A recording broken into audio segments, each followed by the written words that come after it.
말씀 이사야서 말씀이십니다. 이사야 41장 8절에서 15절 말씀이에요. 같이 한번 공동하도록 하겠습니다. 성경을 찾으시고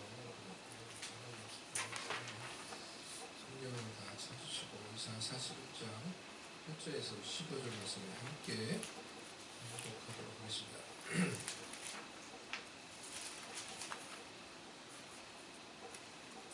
시작. 그러나 나의 종 너 이스라엘아, 내가 택한 야곱아, 나의 벗 아브라함의 자손아, 내가 땅 끝에서부터 너를 붙들며 땅 모퉁이에서부터 너를 부르고 내게 이르기를 너는 나의 종이라, 내가 너를 택하고 싫어하여 버리지 아니하였다 하였노라. 두려워하지 말라, 내가 너와 함께함이라. 놀라지 말라, 나는 내 하나님이 됨이라. 내가 너를 굳세게 하리라. 참으로 너를 도와주리라. 참으로 나의 의로운 오른손으로 너를 붙들리라. 보라, 내게 노하던 자들이 수치와 욕을 당할 것이요 너와 다투는 자들이 아무것도 아닌 것 같이 될 것이며 멸망할 것이라.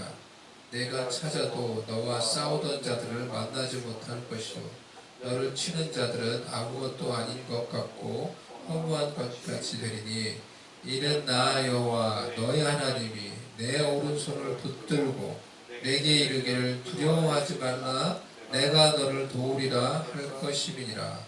버러지 같은 너 야곱아, 너희 이스라엘 사람들아, 두려워하지 말라.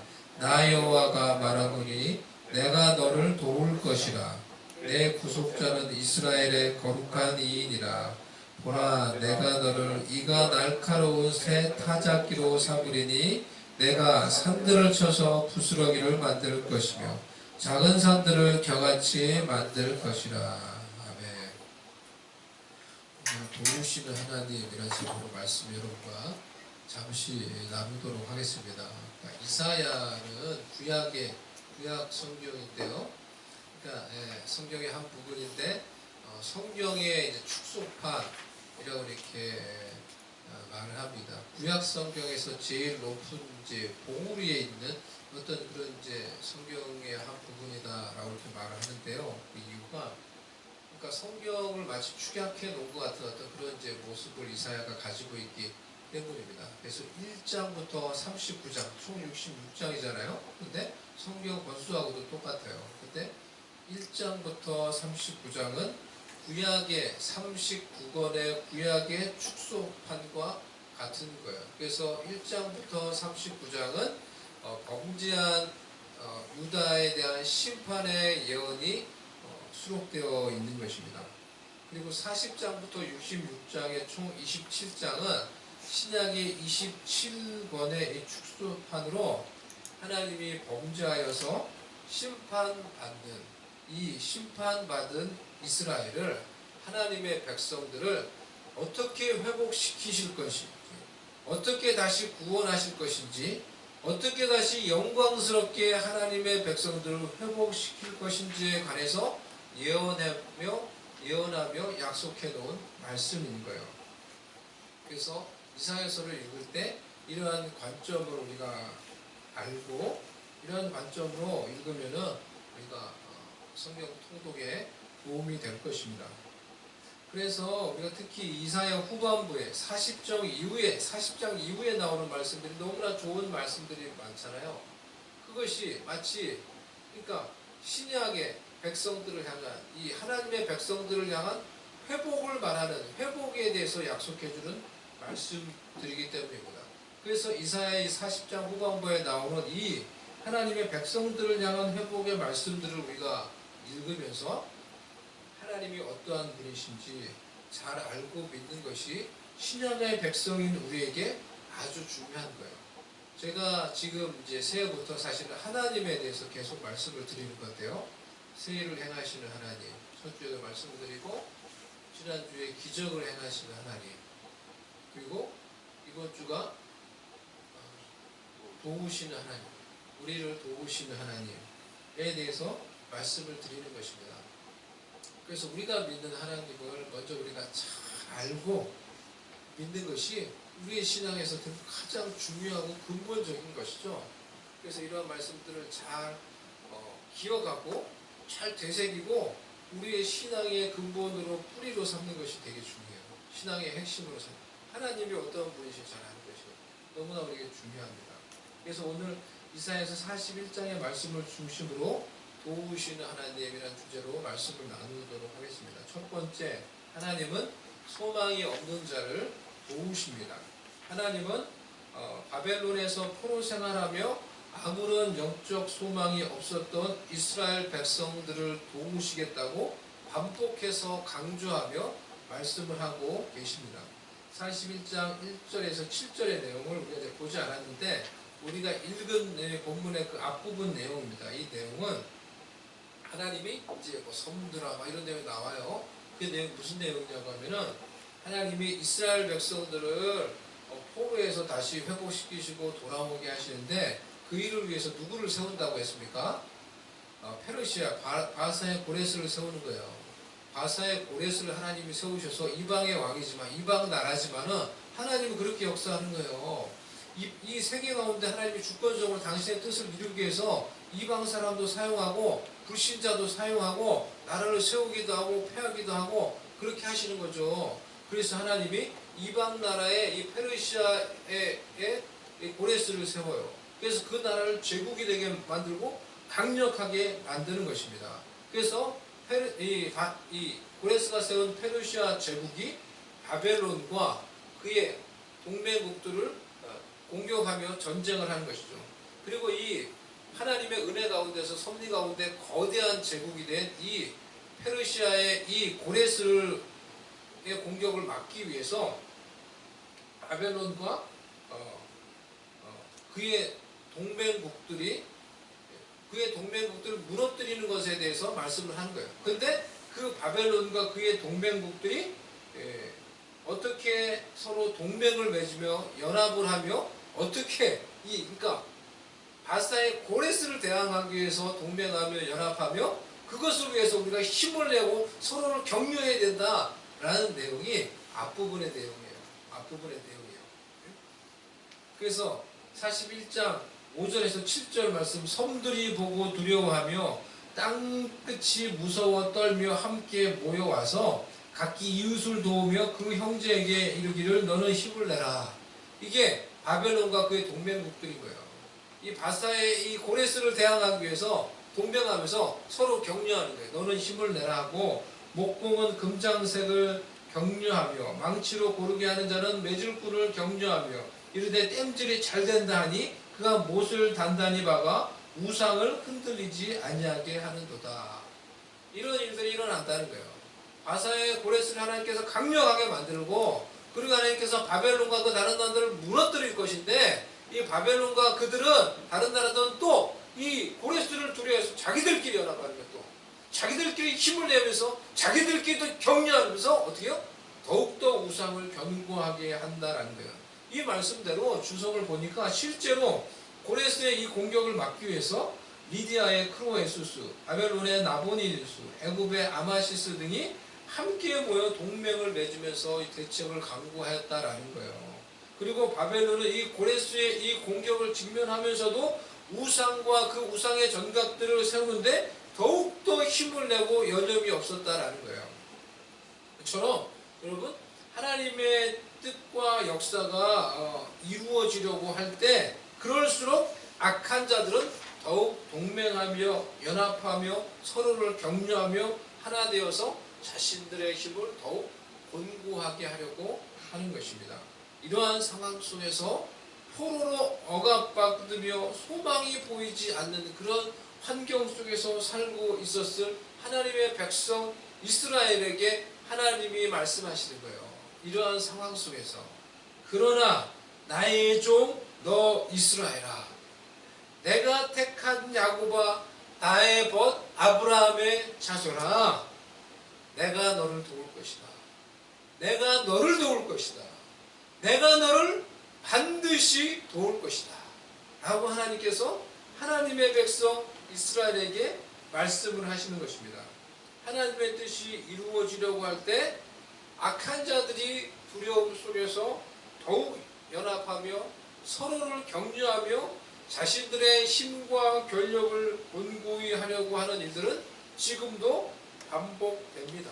그러한 일들을 우리는 우리의 지금의 이 사회와 또 정치 속에서 보고 있는 것 같습니다.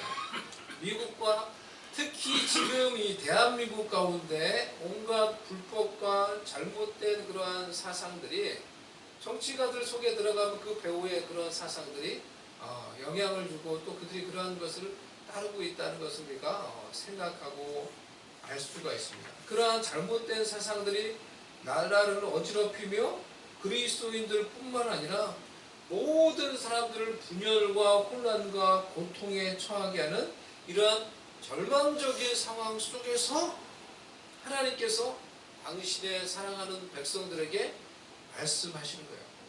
내가 너를 도울 것이다. 내가 너를 도울 것이다. 나의 종 이스라엘아, 내가 반드시 너를 도울 것이다. 하나님은 세상에서 가진 것이 없고 힘이 없고 도움받을 것이 없는 소망 없는 자들을 긍휼히 여기시고 도우십니다. 하나님의 선택받은 자가 아닌, 심지어 하나님의 선택받은 자가 아닌 이 하갈과 그의 아들 이스마엘이 결국은 그 집에서 잘 지내지 못하고 쫓겨나게 되죠. 그래서 쫓겨났을 때 부엘세바 광야에 와서는 물이 다 떨어지니까 이 하갈이 아들과 마주 앉아서 서로 마주보며 웁니다. 이제 죽게 된 것에 대해서 그렇게 통곡을 하면서 웁니다.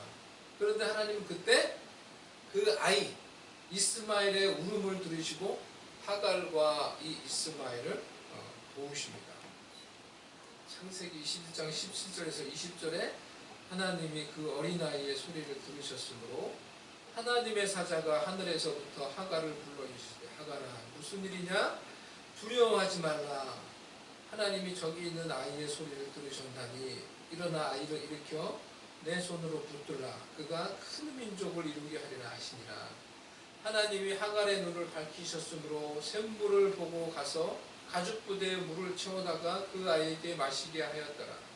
하나님이 그 아이와 함께 계시매 그가 장성하여 광야에서 거주하며 활 쏘는 자가 되었더니, 여러분, 하나님이 하나님의 백성이 아닌 자들도 이렇게 도우시며 돌보시는데 하물며 하나님의 백성, 당신의 택한 자들이 소망 없이 절망 가운데서 부르짖을 때 얼마나 그들을 긍휼히 여기시며 그들을 도우시겠습니까? 바벨론에서의 그 긴 포로 생활 가운데서 영적인 소망이 다 꺾인 이스라엘의 절망이 어떠한 것인지 하나님이 잘 아셨기에 내가 너와 함께 할 것이다. 내가 너를 굳세게 할 것이다. 내가 너를 도와줄 것이다. 내가 너를 나의 의로운 오른손으로 하나님의 공의로 붙들 것이다. 여러분, 이 10절 한 절 안에서도 계속 같은 의미의 말을 하나님께서 이스라엘 백성들에게 반복하면서 강조하고 계신 거예요. 한마디로 뭐예요? 내가 너를 도와주겠다는 거예요. 내가 너를 도와주겠다는 거예요. 10절에 두려워하지 말라. 내가 너와 함께 함이라. 놀라지 말라. 나는 내 하나님이 됨이라. 내가 너를 굳세게 하리라. 참으로 너를 도와주리라. 참으로 나의 의로운 오른손으로 너를 붙들리라. 하나님은 자신을 의지하며, 인간 자신을 의지하며 악을 도모하며 함께 연합하는 이방인들을 돕지 않습니다. 그들의 도모를 무너뜨리며 그들의 교만을 꺾으십니다. 하지만 소망이 없어서 세상에 의지할 것이 없고 하나님밖에 의지할 것이 없어서 하나님께 부르짖는 자들을 긍휼히 여기시고 도우십니다. 그러니 우리의 소망 없음은 단순히 소망이 없는 것이 아니라 하나님이 우리를 긍휼히 여기시며 우리를 도우실 수 있는 조건이 되는 것입니다. 하나님은 인생에서 늘 자신만만한 그런 자들을 돕지 않으십니다. 교만하며 자만하여서 하나님을 의지하지 않는 자들을 하나님이 돕지 않으십니다. 하나님이 자신의 인생 밖에 있든지 인생 안에 있든지 그것이 상관이 없고, 아니 하나님을 자신의 인생 밖으로 몰아내며 하나님 없는 평안한 삶을 살려는 자들의 교만을 꺾으시고 그 교만한 자들을 하나님이 대적하십니다.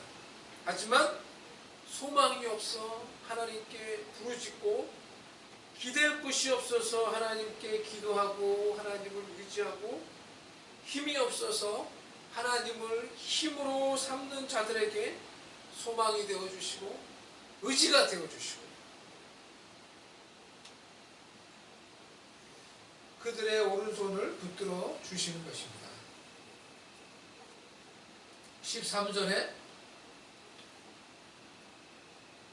이는 나 여호와 너의 하나님이 내 오른손을 붙들고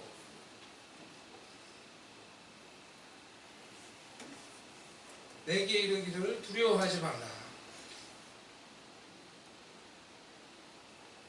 내가 너를 도우리라 할 것입니다. 오른손은 힘과 능력을 상징합니다. 세상에서 힘이 없고 빽이 없어서 그저 하나님만 바라보는 자들의 오른손을 붙들고 그들의 힘과 능력이 되어주시는, 우리를 도와주시는 하나님인 것입니다. 우리가 믿는 하나님이 그런 하나님입니다. 그러니 사랑하는 성도 여러분, 하나님의 백성 여러분, 이 험난한 세상, 절망과 고통받는 세상 속에서 우리를 도우시는 하나님을 믿고 그 하나님을 앙망함으로 그 하나님이 주시는 은혜와 힘과 능력 속에서 살아갈 수 있는 하나님의 백성들이 될 수 있기를 주의 이름으로 축원합니다. 이사야 40장 20절에서 31절 말씀, 너는 알지 못하였느냐, 듣지 못하였느냐, 영원하신 하나님 여호와 땅끝까지 창조하신 이는 피곤하지 않으시며 곤비하지 않으시며 명철이 한이 없으시며 피곤한 자에게는 능력을 주시며 무능한 자에게는 힘을 더하시나니 소년이라도 피곤하며 곤비하며 장정이라도 넘어지며 쓰러지되 오직 여호와를 앙망하는 자는 새 힘을 얻으리니 독수리 날개치며 올라감 같을 것이요 다른 박질하여도 곤비하지 아니하겠고 걸어가도 피곤하지 아니하리로다. 아멘.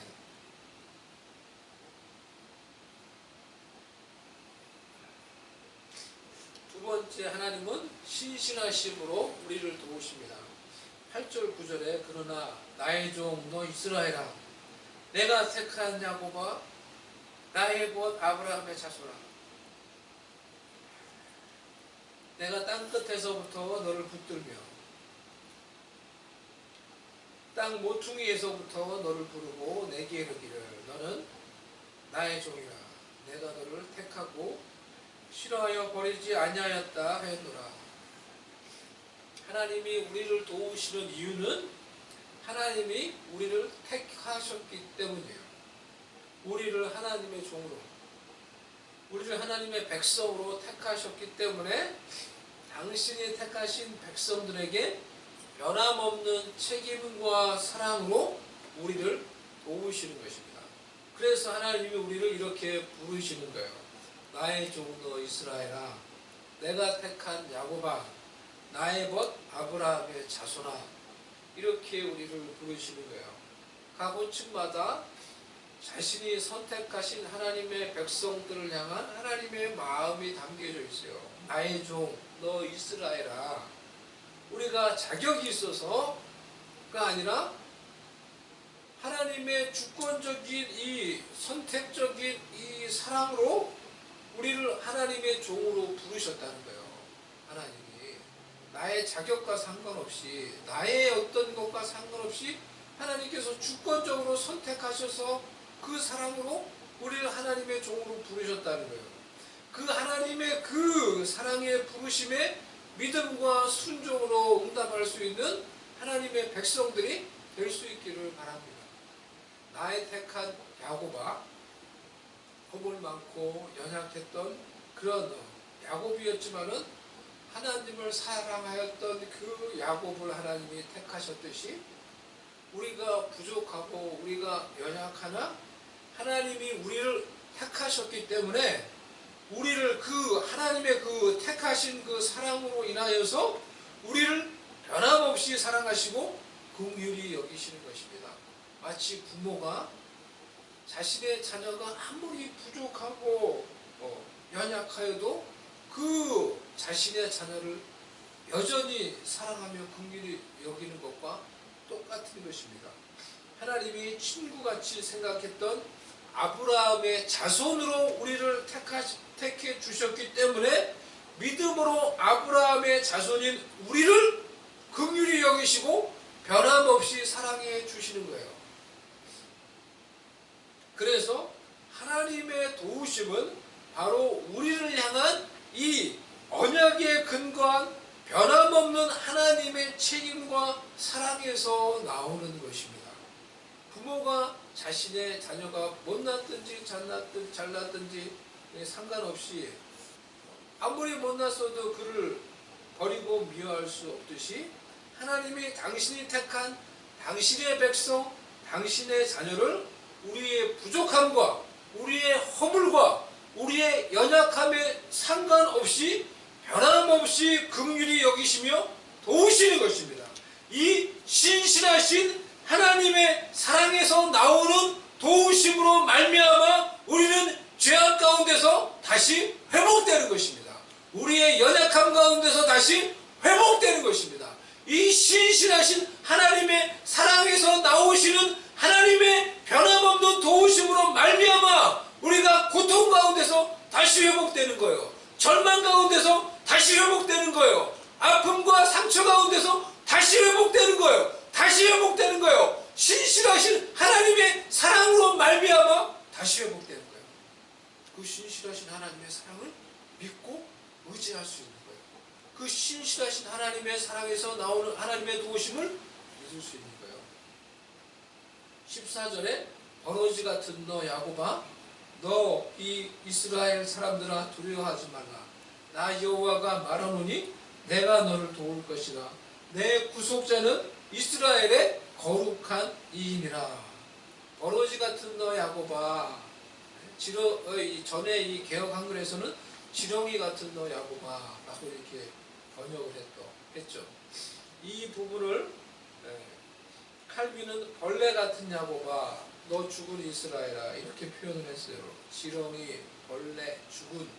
이것이 바벨론에서 포로 생활하며 하루하루 소망 없이 살아가던 이스라엘의 영적인 상태를 너무나 잘 표현을 해주고 있는 거예요. 우리도 죄악 많은 이 세상에서 살면서 이와 같은 영적인 빈궁함과 영적인 절망을 느낄 때가 얼마나 많이 있습니까? 지렁이 같은 너 야곱아 라고 이렇게 써있는 이 성경에 적혀있는 이 표현을 보면서 이것이 어떻게 나의 지금의 영적인 상태를 이렇게 잘 표현했는가, 이 말씀을 읽으면서 깜짝 놀랐던 그런 적들이 있었어요. 어떻게 성경에 이런 표현이 있지? 어떻게 이 성경의 말씀이 나의 그 모습을 어떻게 이렇게 잘 이렇게 표현을 해놨지?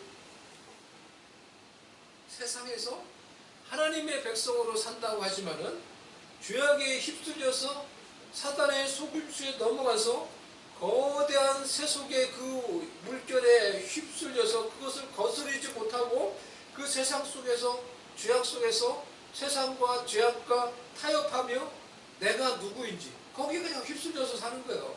그래서 내가 누구인지, 내가 하나님의 자녀인지, 내가 하나님의 백성인지 전혀 그것에 대한 정체성에 대한 그런 인식이 없고, 전혀 그것에 대한 정체성에 대한 확신도 없고, 그러니 기쁨이 없죠. 그러니 하나님 안에서 만족이 없죠. 그저 고통 가운데, 죄악 가운데 죄의적으로 살아가면서 하나님이 주신 복이 무엇인지, 하나님이 하나님의 백성에게 주신 기업이 무엇인지 전혀 알지 못하고 누리지 못하고 방황하며 살아가는 하나님의 백성들에게 하나님이 말씀하시는 거예요. 14절에서 내가 그들을 버러지 같은 야곱아, 내가 그들을 도우셔서 그들의 기업을, 하나님이 주시는 기업을 회복시켜 주시겠다고 말씀하시는 거예요.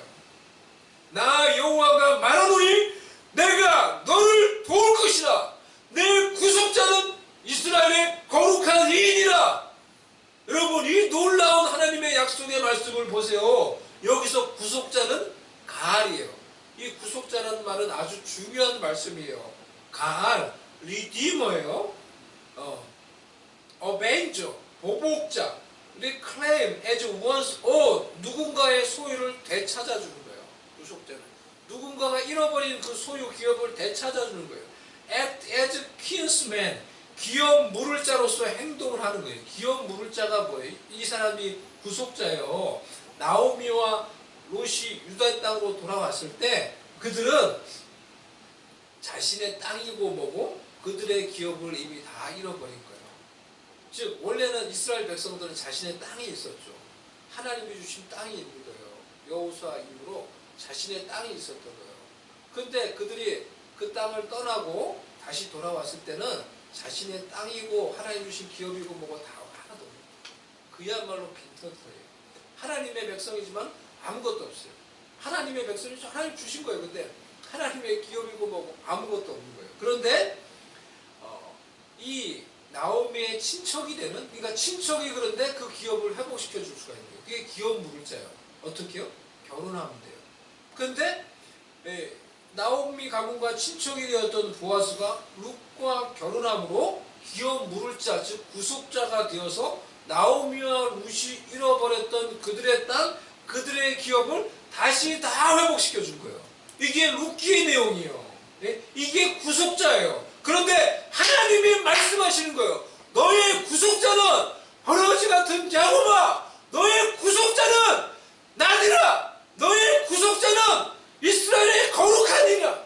내가 바로 너의 구속자가 된다. 그래서 네가 이 세상에서 죄악 가운데 살면서 잃어버린 하나님의 기업을 내가 너의 구속자가 되어서 회복시켜 줄 것이다. 내가 너의 구속자가 되어서 네가 잃어버린 하나님의 모든 기업을 다시 회복시켜 줄 것이다. 이런 말씀이에요. 내 구속자는 이스라엘의 거룩한 이인이라. 이스라엘 백성들은 이게 무슨 말씀인지 너무나 잘 알았어요. 우리의 구속자이신 하나님께서, 우리의 구속자이신 예수님께서 우리를 신실하게 도우셔서 우리가 잃어버린, 우리가 미처 알지 못했던 하나님의 기업을 되찾을 수 있도록 회복시켜 주시는 것입니다. 아멘. 아멘. 이 놀라운 우리의 구속자 하나님 예수 그리스도를 믿고 의지하며 그분께 순종함으로 하나님의 도우심으로 하나님의 그 기업의 영광을 누리고 이 땅에서 하나님이 주시는 기업을 차지하고 누리며 하나님의 은혜와 복을 누리며 하나님의 뜻을 이루며 살아가는 영광스러운 하나님의 백성 되시기를 주님의 이름으로 간절히 축복합니다. 축복합니다. 마지막 세 번째로 하나님은 우리를 도우심으로 우리가 하나님의 도구가 되기를 원하십니다. 15절 보라 내가 너를 이가 날카로운 새 타작기로 삼으리니 내가 산들을 쳐서 부스러기를 만들 것이며 작은 산들을 벼같이 만들 것이라. 하나님은 하나님의 백성에게 말씀하십니다. 세상에서 조롱받고 멸시받던 지렁이 같던 너를 세상을 심판하고 판단하는 도구로 사용하실 것이라고 말씀을 하시는 거예요. 하나님의 도우심으로 우리의 원수들과 우리의 대적들은 우리의 삶 가운데서, 우리의 삶의 지경 가운데서 사라지게 될 것입니다. 아멘. 11절에서 13절 보라 내게 노하던 자들이 수치와 욕을 당할 것이요 너와 다투는 자들이 아무것도 아닌 것 같이 될 것이며 멸망할 것이라. 내가 찾아도 너와 싸우던 자들을 만나지 못할 것이요 너를 치는 자들은 아무것도 아닌 것 같고 허무한 것 같이 되리니 이는 나 여호와 너희 하나님이 내 오른손을 붙들고 내게 이르기를 두려워하지 말라. 내가 너를 도우리라 할 것입니다. 아멘. 이 말씀에 여러분 머물고 오늘 설교가 맞춰져도 여러분 이 말씀에 머물고 이 말씀이 지금 무엇을 말하고 있는 건지 이 말씀에 담겨있는 복음의 약속과 능력이 무엇인지 알고 이 말씀에 머물고 이 말씀의 은혜를 누릴 수 있는 저와 여러분 될 수 있기를 주의 이름으로 축복합니다. 여러분 할렐루야. 전능하신 하나님이 당신의 백성을 우리를 이와 같이 도우신다는 거예요. 우리에게 대하여 부당하게 노하며 우리를 욕하던 대적들을 향하여 하나님이 우리를 위하여 싸우사 그들을 도리어 수치와 욕을 당하게 하시는 것입니다. 하나님이 우리를 위하여 싸우사 우리를 대적하던 악한 자들을 무력화시키며 그들을 멸망시키는 것입니다. 그래서 우리가 우리를 어렵게 하고 우리를 힘들게 했던 대적들, 그것이 영적이든지 관계든지 우리에게 힘들게 했던 그 대적들을 찾으려고 해도 다시 찾을 수 없다는 거예요. 왜? 하나님께서 그들을 무력화시켰어요. 하나님께서 그들을 지워버렸어요. 하나님께서 그것을 멸망시켰어요. 그들을 사라지게 만들었어요. 과거에 나를 그렇게 힘들게 했던 일들, 과거에 나를 그렇게 힘들게 했던 죄의 사슬들, 과거에 나를 힘들게 했던 그 두려움의 사슬들, 대적들의 공격들이 하나님의 도우심으로 우리의 구속자 예수 그리스도로 말미암아 내 삶 가운데 사라지고 그들의 공격과 그들의 존재가 아무 의미 없는 일이 되어 버렸다는 것입니다.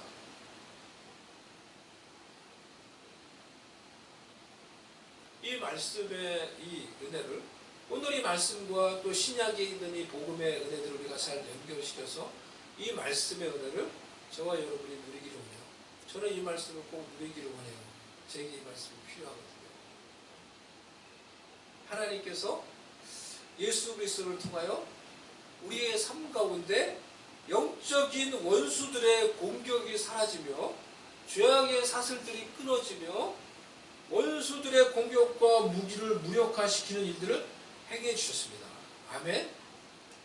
골로새서 2장 13절에서 15절 말씀, 또 범죄와 육체의 무할례로 죽었던 너희를 하나님이 구와 함께 살리시고 우리의 모든 죄를 사하시고 우리를 거스리고 불리하게 하는 법조문으로 쓴 증서를 지우시고 제하여 버리사 십자가에 못 박으시고 통치자들과 권세들을 무력하여 드러내어 구경거리로 삼으시고 십자가로 그들을 이기셨느니라. 아멘. 아멘. 여러분 아까 지금 이사야 말씀과 이 신약의 골로새서 말씀을 연결을 시키세요.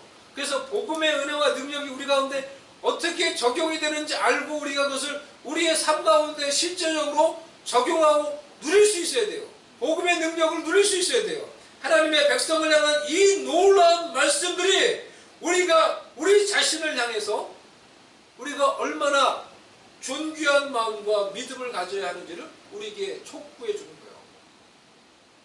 이 말씀에 우리가 은혜를 지금 좀 더 누려야 되는데, 이 말씀의 은혜에 좀 더 머물러야 되는데, 제가 지금 설교를 마쳐야 하기 때문에 이 말씀을 여러분 생각을 해보세요. 지금 제가 지금 했던 말씀이 무슨 말인지. 그 말씀의 은혜를 여러분 누려야 돼요. 그 말씀의 은혜를. 그리고 이러한 이 약속의 말씀들이 우리가 어떠한 자인지를 말을 해준 거예요. 하나님 백성인 우리는, 하나님 백성인 여러분은 하찮은 존재가 아니에요. 하나님이 세상을 심판하며 다스릴 때 사용하기를 원하는 존재들입니다. 주께서 사용하실 때 날카로운 타작 기계와 같이 하나님이 놀랍게 유용하게 하나님의 때에 우리를 사용하실 수 있도록 하나님의 빛나는 통과대로 준비할 수 있는 저와 여러분이 될 수 있기를 바랍니다. 하루하루를 주님이 나를 사용하실 그 영광스러운 날을 준비하며 살아가는 자들 될 수 있기를 간절히 바랍니다.